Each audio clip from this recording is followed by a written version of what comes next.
আসসালামু আলাইকুম।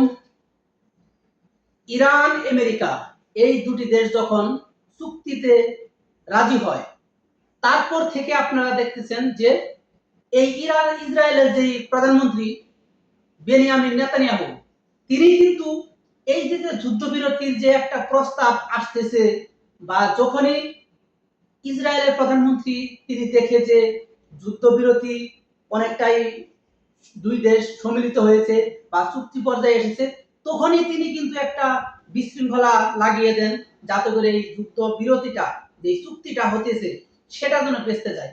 এই যে বারবার তার একই কাজ, এই কাজগুলো করার পিছনের কিছু কারণ রয়েছে। তিনি কেন চাচ্ছেন যে যুদ্ধ লেগে থাকুক ইরানের সাথে বা লেবাননের সাথে বা ফিলিস্তিনের সাথে, আপনি যেই দেশের কথাই বলুন না কেন, ইসরায়েলের প্রধানমন্ত্রী তিনি এখন চাচ্ছে যে অনবরত তিনি একটা যুদ্ধ চালিয়ে যেতে চান, তার দেশের সাথে সবসময় যেন একটা যুদ্ধ লেগেই থাকে। তো এই যে একটা যুদ্ধ যে একটা তার নেশা হয়ে গিয়েছে, এর কিন্তু কিছু কারণ রয়েছে। কারণটা কি? এখন আপনারা হয়তো মনে মনে ভাববেন বা আপনারা প্রশ্ন করতেই পারেন যে যুদ্ধ করার মতো এমন কি পরিস্থিতি দাঁড়িয়েছে ইসরায়েলের, যে তার সার্বক্ষণিক যে কোনো একটা দেশের সাথে যুদ্ধ থাকতে হবে। এখন আমরা পয়েন্টে আসি।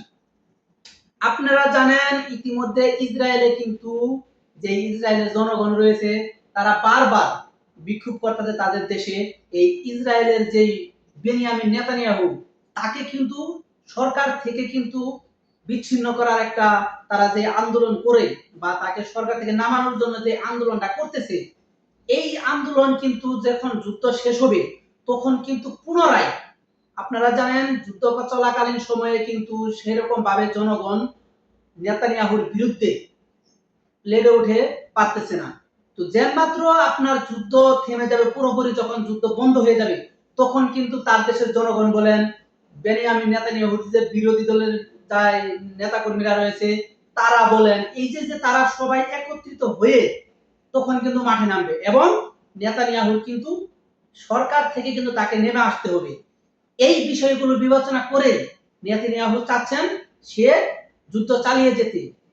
তো এখন দেখেন ইসরায়েলের যে সাবেক প্রধানমন্ত্রী, তিনি অলরেডি কিন্তু জানিয়ে দিয়েছে জনগণকেও, তিনি একটা মেসেজ দিয়েছে যে আপনারা ওকে পাথর নিক্ষেপ করুন এবং লাঠি পেটা করে তাকে সরকার থেকে নামান বা তাকে দেশ থেকে তাড়িয়ে দেন। এরকম কিন্তু এই ইসরায়েলের যে সাবেক প্রধানমন্ত্রী রয়েছেন, তিনি কিন্তু এরকম একটি বার্তা দিয়েছেন। তো এই সবগুলো বিবেচনা করে ইসরায়েলের প্রধানমন্ত্রী কিন্তু ব্যাপক হারে কিন্তু তিনি চাপ উপভোগ করতেছেন। এই চাপকে উপেক্ষা করে তিনি চাচ্ছে যুদ্ধটা যাতে করে ইরানের সাথে বলেন, লেবাননের সাথে বলেন, এবং আপনি ফিলিস্তিনের সাথে বলেন, যাদের সাথেই বলেন, ওর যুদ্ধটা এখন বর্তমানে লেগে থাকাটাই হলো আসল কারণ। কারণ যুদ্ধ থাকলে তো ওর দেশের জনগণ ওর বিপক্ষে ওইরকম ভাবে লেগে উঠতে পারবে না। যুদ্ধটা বন্ধ হলেই কিন্তু নেতানিয়াহুর সামনে বিপদ রয়েছে। তো আজকে বিশ্বের এই যে ক্রাইসিস গুলা যাচ্ছে, সম্পূর্ণই দায়ভার দিতে হবে কিন্তু এই বেনিয়ামিন নেতানিয়াহু এবং ডোনাল্ড ট্রাম্পের উপর। এই তারা এই দুই দেশেই কিন্তু এখন সারা বিশ্বে কিন্তু এই অস্থিরতা তৈরি করেছে। তো আজকে আমরা সারা বিশ্ব সবাই তাকিয়ে রয়েছি যে এই যে সুইজারল্যান্ডে আগামী শুক্রবার যে চুক্তিটি হতে যাচ্ছে, যে স্বাক্ষরটা হতে যাচ্ছে, অবশ্যই সেটা যেন কাঙ্ক্ষিত ফল বয়ে আনে, এটাই আমাদের প্রত্যাশা। এবং এই যুদ্ধটা যদি থেমে যায়, বিশ্ব অর্থনীতি আবারও ঘুরে দাঁড়াবে। আমরা যারা বাংলাদেশে রয়েছি, আমরা যারা মুসলিম কান্ট্রিতে রয়েছি, আমরা সবাই চাইবো এই যুদ্ধটা অতি তাড়াতাড়ি যেন বন্ধ হয়ে যায়।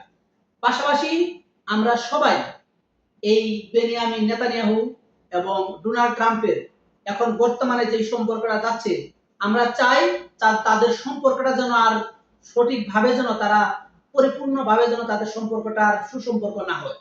এই যে কিছু এখন বর্তমানে তাদের ভিতরে কিন্তু একটা দ্বন্দ্ব রয়েছে, এই বেনিয়ামিন নেতানিয়াহু এবং ডোনাল্ড ট্রাম্প, এই দুইজনের কিন্তু সম্পর্কটা এখন মোটেও ভালো নেই। আমরা চাই তাদের সম্পর্ক যেন ভালো না হয়। এই দুই দেশের সম্পর্ক ভালো থাকা মানে আমাদের মুসলিমদের জন্য সামনে কিন্তু বিপদ। আমরা অবশ্যই চাইবো এই যুদ্ধটা বন্ধ হোক, আমরা সারা বিশ্বের মানুষ সবাই সুস্থ থাকবো, ভালো থাকবো, এবং অর্থনীতির চাকা ঘুরে দাঁড়াবে। আজকে এ পর্যন্তই। সবাই সুস্থ থাকবেন, ভালো থাকবেন। যদি আমার চ্যানেলটি ভালো লেগে থাকে অবশ্যই চ্যানেলটি সাবস্ক্রাইব করবেন, লাইক করবেন, শেয়ার করবেন। আসসালামু আলাইকুম।